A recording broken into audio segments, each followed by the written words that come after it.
이 아침 주시는 말씀은 이사야 62장 6절에서 12절 말씀입니다. 이사야 62장 6절에서 12절 구약성경 1044면 되겠습니다. 62장 6절에서 12절 말씀 합독하십니다.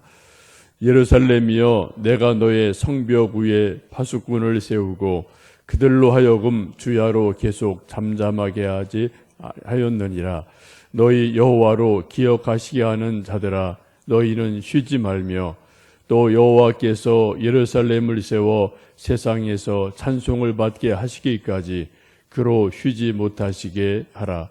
여호와께서 그 오른손 그 능력의 발로 맹세하시되 내가 다시는 내 곡식을 내 원수들에게 양식으로 주지 아니하겠고 내가 수고하여 얻은 포도주를 이방인이 마시지 못하게 할 것인즉 오직 추수한 자가 그것을 먹고 나 여호와를 찬송할 것이요 거둔 자가 그것을 나의 성소들에서 마시리라 하셨느니라. 성문으로 나아가라 나아가라. 백성이 올 길을 닦으라. 큰 길을 수축하고 수축하라. 돌을 제하라. 만민을 위하여 기치를 들라. 여호와께서 땅끝까지 선포하시되 너희 딸 시온에게 이르라. 보라, 내 구원이 이르렀느니라. 보라, 상급이 그에게 있고 보응이 그 앞에 있느니라 하셨느니라. 사람들이 너를 일컬어 거룩한 백성이라 여호와께서 구속하신 자라 하겠고 또 너를 일컬어 찾은 바 된 자요 버림받지 아니한 성읍이라 하리라. 아멘. 오늘 본문 말씀을 보시면 참 이상한 성경이다라고 생각하실 수가 있겠습니다. 6절과 7절 말씀, 거듭되는 말씀이 그로 쉬지 못하시게 하라라는 말씀이 반복됩니다. 쉽게 말씀드리면 하나님을 쉬지 못하시게 좀 귀찮게 굴어라, 성가시게 굴어라, 그런 말씀입니다. 어떻게 감히 인간이 하나님을 좀 편안하게 쉬시도록 해야지 어떻게 인간이 하나님을 귀찮게 구느냐, 이게 말이 되지를 않죠. 언뜻 보면은 좀 불경스러운 것처럼 보입니다. 그런데 오늘 성경은 분명히 6절, 7절 말씀에 계속해서 그렇게 말씀을 합니다. 좀 이렇게 말씀을 드릴 수가 있을 것 같아요. 토요일 날 우리 직장에 다니는 아빠들이 좀 퇴근이 늘 우리나라 늦으니까 모처럼 피곤해서 대개 직장 다니는 아빠들 토요일 날은 늦잠 자는 날이죠. 모처럼 아침도 안 먹고 점심 한낮까지 쿨쿨 잠을 자는 일들이 보통 아빠들의 삶입니다. 그런데 초등학교 다니는 어린 아들, 딸이 아빠랑 오래전에 약속을 했어요. 이번 토요일 날은 꼭 물놀이 가자. 어디 롯데월드 가서 좀 같이 놀자. 이런 약속을 애들이랑 했습니다. 그래, 아이들은 들떠서 평상시 학교에 갈 때보다도 더 일찍 일어나죠. 그래서 아빠랑 빨리 놀러 갈 준비를 하고 마음 준비하고 막 준비를 하는데 아빠는 너무 피곤해서 모처럼 좀 늦잠 좀 자야지 해서 아침도 안 먹고 쿨쿨 잠을 자고 있습니다. 이때 아이들이 어떻게 합니까? 약속한 게 있으니까 또 물놀이 가고 싶은 마음이 급하니까 잠든 아빠를 막 흔들어 깨우면서 아빠 일어나야지, 빨리 물놀이 가야지, 빨리 롯데월드 가야지라고 막 아빠를 깨울 때가 종종 있습니다. 아빠 입장에서는 좀 잠 좀 자자, 좀 모처럼 좀 늦잠 좀 자자, 그런 마음이 굴뚝 같지만 아이들은 또 생각이 다르죠. 아빠가 약속을 해놨으니, 날 잡아놨으니 이날은 좀 빨리 가자라고 아빠를 흔들어 깨우는 그런 일이 있고요.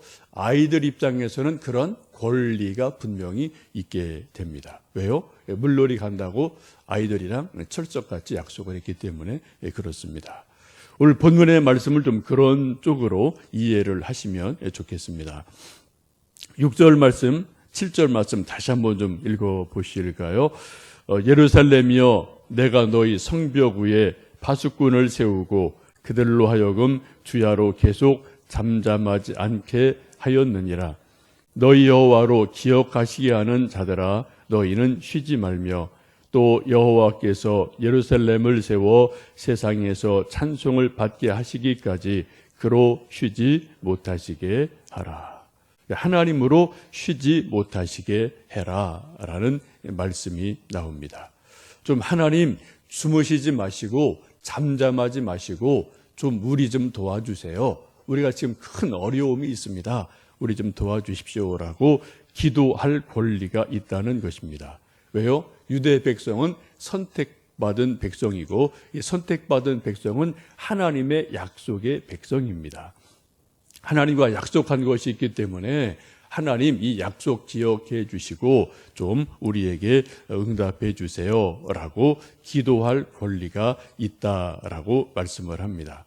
여기 파수꾼이라는 말씀이 나오는데 파수꾼의 의무는 밤에 잠을 자지 않고 밤을 새우면서 적군이 오나 오지 않나 그래서 경계하고 지켜보게 됩니다. 그리고 위험한 일이 생기면 나팔을 불어서 잠자는 군인들을 깨워서 적이 온다, 공격을 준비하자, 방어하자 이런 것이 파수꾼의 의무이죠. 마치 유대인이 그렇고 기도하는 사람들이 그렇다는 겁니다.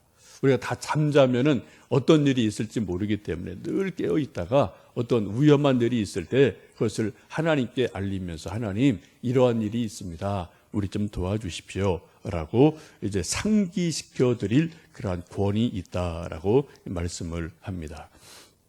이 6절 말씀을 이제 새 번역을 보시면 조금 더 명확하게 이렇게 번역을 합니다. 예루살렘아 주님께서 하신 약속을 늘 주님께 상기시켜 드려야 할 너희는 가만히 있어서는 안 된다. 늘 상기시켜 드려야 한다. 하나님이 약속하신 것을 어떻게 해요? 늘 하나님께 상기시켜 드려라 라고 새 번역 성경은 말씀을 합니다. 물론 하나님이 약속하신 것을 잊으실 리는 절대로 없죠. 하나님이 전지하신 그분이 잊을 리는 없습니다. 그러나 우리 인간 편에서는 하나님 이런 약속을 하지 않으셨습니까? 이런 약속처럼 하나님 약속처럼 해주세요 라고 우리가 하나님께 기도할 권리가 있고 하나님에게 요청할 권리가 있고 조금 더 말하면 상기시킬 권리, 달리 말씀드리면 하나님을 귀찮게 할 권리가 우리 인간에게 있다라고 말씀드릴 수 있겠습니다. 마치 어린 아이들이 잠든 아빠를 흔들어 깨워서 아빠 약속한 것처럼 빨리 물놀이 가야지 라고 막 잠든 아빠를 흔들어 깨워서 아빠를 이렇게 좀 상기시키는 것처럼 귀찮게 구는 것처럼 우리 인간들도 하나님에게 그렇게 기도해야 된다라고 말씀을 합니다. 7절도 같은 말씀이죠. 여호와께서 예루살렘을 세워서 세상에서 찬송을 받으시기까지 그로 쉬지 못하시게 하라. 하나님이 하실 일을 하실 때까지 그로 쉬지 못하시게 계속 하나님께 상기시켜 드려라. 귀찮게 굴며 하나님께 기도를 드려라 라고 말씀을 합니다. 우리가 기도한다는 것은 쉽게 말씀드리면 두 가지 의미가 있습니다. 하나는 하나님 내가 이러이러한 어려움이 있습니다. 이런 어려운 일을 좀 풀어주세요. 해결해 주세요. 라는 그러한 내 소원을 하나님께 아뢰는 것도 기도이고요. 좋은 기도고 필요한 기도죠. 근데 더 좋은 기도는 뭡니까? 하나님이 약속하신 것을 붙들고 하나님 구약에 신약에 이렇게 약속하신 것이 있지 않습니까? 이 약속하신 것을 좀 지켜주세요. 기억해 주세요. 제가 이 약속 말씀 붙들고 기도합니다. 라고 기도하는 것은 훨씬 더 좋은 기도입니다. 우리가 어떤 이렇게 좀 높은 산을 올라가든지 또 절벽 올라갈 때 되게 이제 그런 등산하는 사람들이 혼자 손으로 올라가는 분도 있지만 대부분은 밧줄을 걸어놓고 밧줄 타고 올라가지 않습니까? 왜요? 밧줄이 딱 위에서 지탱을 해주기 때문에 밧줄에 자기 몸을 걸고 이걸 붙들고 또 기어 올라가고 해서 등산하고 정복한 일들이 종종 있죠. 하나님께 나갈 때도 마찬가지 같아요. 그러니까 믿음으로 나가는데 우리 믿음의 가장 중요한 근거가 뭡니까? 성경 말씀이거든요. 하나님께서 성경을 통해서 약속하신 것을 우리가 밧줄처럼 붙들고, 하나님, 내가 이 약속 붙들고 올라갑니다. 이 약속 붙들고 하나님께 기도드립니다. 하나님 도와주세요 라고 기도하는 것이 가장 좋은 기도임을 보게 됩니다. 누가복음 18장 보시면 예수님께서 기도에 대해서 쉬지 말고 낙심하지 말고 계속 기도할 것에 대해서 여러 가지 비유를 말씀하셨습니다. 그때 한 도시에 하나님을 두려워하지 않는 한 불의한 재판관이 있었습니다. 한 과부가 가서 자기 억울한 일을 호소를 했어요. 좀 바르게 재판해 주세요. 근데 불의한 재판관이라 빈손으로 오니까, 또 힘없는 과부가 오니까 본체를 하지 않았습니다. 이때 이 과부가 끊임없이 아침 저녁으로 그 재판장 집에 가서 문을 두드리면서, 내가 이런 억울한 일이 있습니다. 당신이 재판관이 아닙니까? 재판관은 옳고 그름을 분별해서 옳은 것은 옳다, 아닌 것은 아니다라고 말하는 게 재판장 아닙니까? 내가 이런 억울한 일이 있습니다. 좀 내 소원을 들어주세요. 내 원한을 풀어주세요 라고 계속 문을 두드리고 기도했더니 어떻게 해요? 이 불의한 재판관이 너무 귀찮으니까, 성가시니까, 이 여인을 소원을 들어주지 않으면은 내가 계속 괴롭힘을 당하겠다라고 생각을 해서 그 여인의 소원을 들어주었다라고 예수님 말씀하시면서, 하물며 택함받은 백성들이 밤낮 부르짖는 것을 하나님께서 듣지 않으시겠느냐라고 말씀하시고, 쉬지 말고 기도해라, 또 낙심하지 말고 포기하지 말고 기도해라 라고 말씀하는 것을 봅니다. 여러분, 우리가 기도하는 것은 두 가지 의미가 있습니다. 하나는 내가 내 소원을 하나님 좀 들어주세요, 응답해 주세요 라고 내 소원을 하나님께 아뢰는 것, 그러니까 좋은 기도죠. 근데 더 좋은 기도는 하나님이 약속하신 것을 붙들고, 그 하나님 이렇게 약속하지 않으셨습니까? 이 약속 붙들고 내가 기도드립니다. 하나님 약속대로 좀 해주세요. 이건 하나님의 신실한 약속이지 않습니까? 라고 약속을 붙들고 하나님께 우리가 요청할 권리가 있다라는 것입니다. 그래서 하나님께 기도하는 것을 어떤 의미로는 오늘 말씀에 있는 것처럼 그로 쉬지 못하시게 해라 라는 것은, 그가 하나님으로 하여금 귀찮게 성가시게 할 정도로 밤낮 약속 말씀 붙들고 기도해라 라고 말씀을 하고 있습니다.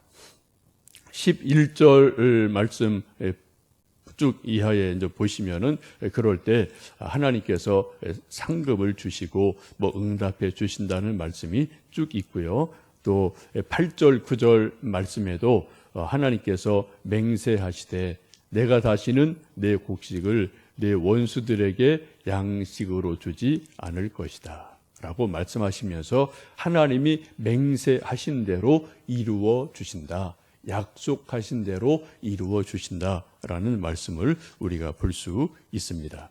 이 아침 우리 또 다시 한번 기도하실 때, 평상시 여러분 기도하시는 기도를 늘 하시되, 오늘은 조금 좀 관점을 달리하셔서 여러분이 알고 있는 성경 말씀, 기도에 대한 어떤 약속, 이런 것들 다시 한번 좀 상기해 보시고, 성경을 암송해 보시고, 묵상하시면서, 하나님 이렇게 약속하지 않으셨습니까? 이 약속 말씀 내붙들고 기도합니다. 하나님 들어주시고 응답해 주세요 라고 좀 기도하시면서 더 큰 기도, 깊은 기도 하실 수 있으면 좋겠습니다. 한 가지 기도 부탁드리는 것은, 오늘 여기 세빛초등학교에서 어린이 장터가 이제 하루 종일 어머니의 중심으로 있게 되고요. 우리 교회에서 솜사탕, 팝콘 기계 가지고 우리 또 이제 한두 분 가서 이제 하루 종일 아이들 하는 거 좀, 어머니 하는 거 좀 도와주는 일을 하게 됩니다. 아이들이 저희 교회 한 2년 동안 계속 솜사탕 먹으러 오고 가고 해서 대충 알아요. 우리가 이제 그쪽에 공식적인 요청 때문에 이제 가게 되는데, 가서 수고하고 땀방울 흘리는 것이 아이들에게 기쁨이 되고, 또 간접적인 이제 그런 전도의 효과가 있어서 좀 교회가 알려지고 또 예수님이 참 좋은 분이다 이런 것들이 알려질 수 있는 그런 기회 될 수 있고 전도의 문이 좀 이리저리 아이들에게 이 지역에서 활짝 열리는 일이 되도록 좀 오늘 수고하는 일, 또 우리 초등학교 아이들, 우리 장래 미래지 않습니까? 이런 일을 위해서 기도해 주시고 우리 유치부, 또 아동부, 중고등부, 청년부, 우리 교회학교 젊은 사람들이 있는데 함께 좀 기도해 주시면 좋겠습니다. 함께 기도하시겠습니다.